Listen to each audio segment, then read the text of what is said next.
India and China are finally warming up after years of hostility. Many people ask the questions, why now? What's happening?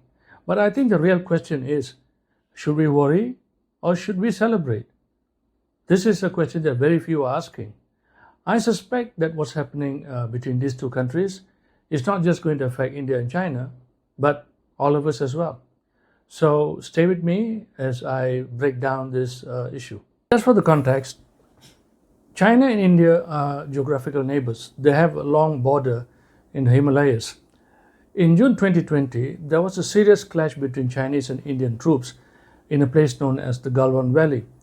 Several soldiers were killed. It was the worst clash between these two countries in recent years. Against this backdrop of this tense relations between both countries, the developments of this month are really striking. The Chinese Foreign Minister, Mr. Wang Yi, visited Beijing. He had several rounds of meetings with the Indian leaders. The news is all out there. They have agreed on something known as the 10-point consensus. It is about easing tensions along the border. It talks about allowing journalists to visit each other.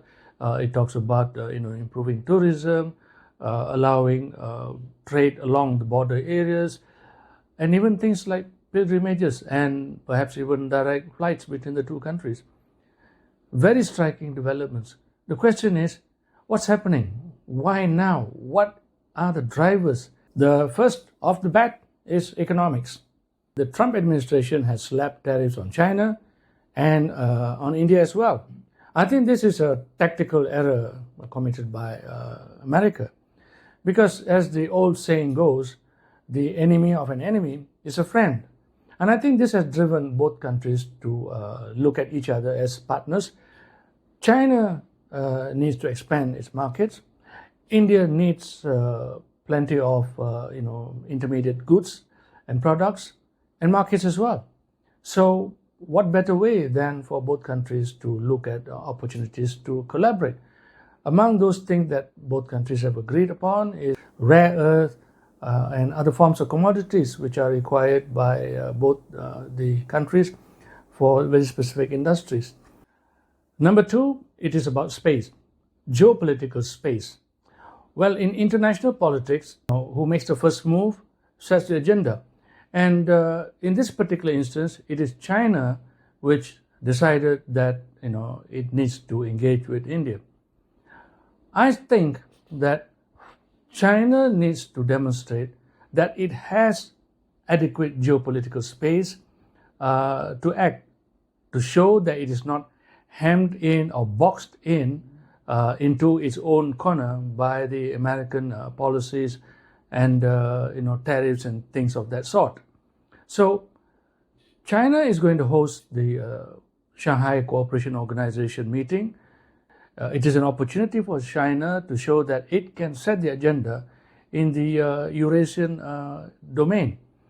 And India's participation in this forum is crucial, because without India, a huge country, this forum would be rather hollow. So I think China needs to show that it is capable of shaping the agenda. It is capable of bringing in important players to the table in forums such as the Shanghai Cooperation Organization.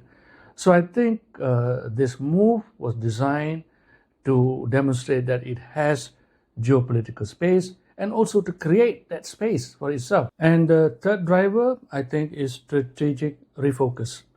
This is a very important thing. Let me explain. I think for China, its main theater of concern is not the Himalayas. Its concern is closer to itself, which is Taiwan Straits, South China Sea, and the Western Pacific, for example. I think China expects trouble in these parts of the world.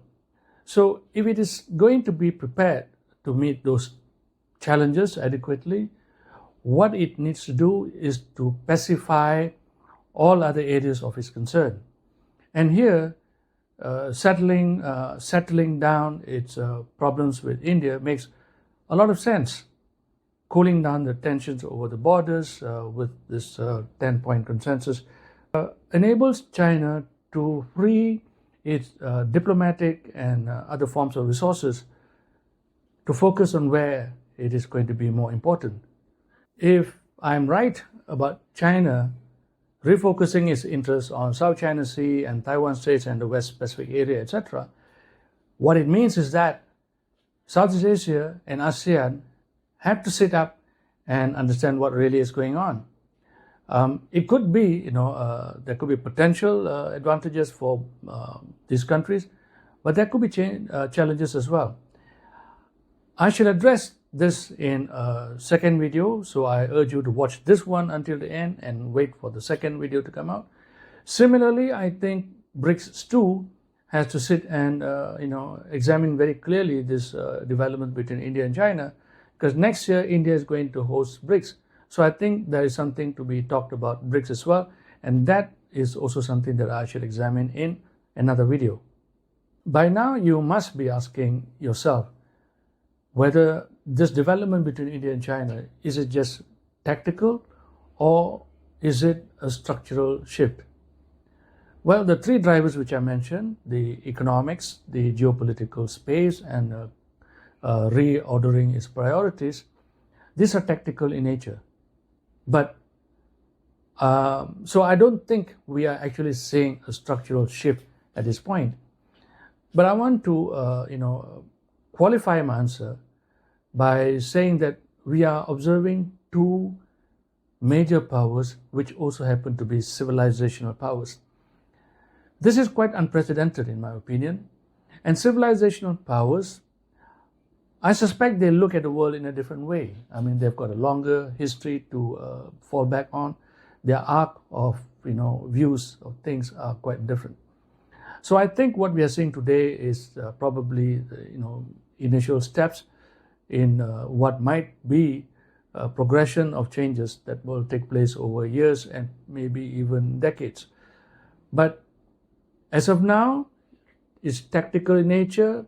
I think the other countries around both of them have to understand clearly where things are going, because there are opportunities naturally. In the case of ASEAN, there will be opportunities to trade with both India and China as they recalibrate the trade. But don't forget, as I said, if China's focus is going to be on South China Sea, it also means that there is going to be added heat for ASEAN. Should we worry or should we celebrate? Frankly, I think we should do both. We should celebrate because I think in the near term there will be opportunities for smaller countries like Southeast Asian countries, ASEAN for example, to benefit as India and China realign their trade and their, and their relationship with each other. There's bound to be areas where we can fit in as well. But if two major powers like China and India are going to reduce tensions among themselves and refocus on other areas, we ought to be concerned when the spotlight falls on us. And when it does, we have to be clear on how to deal with it. So maybe worry is too big a word.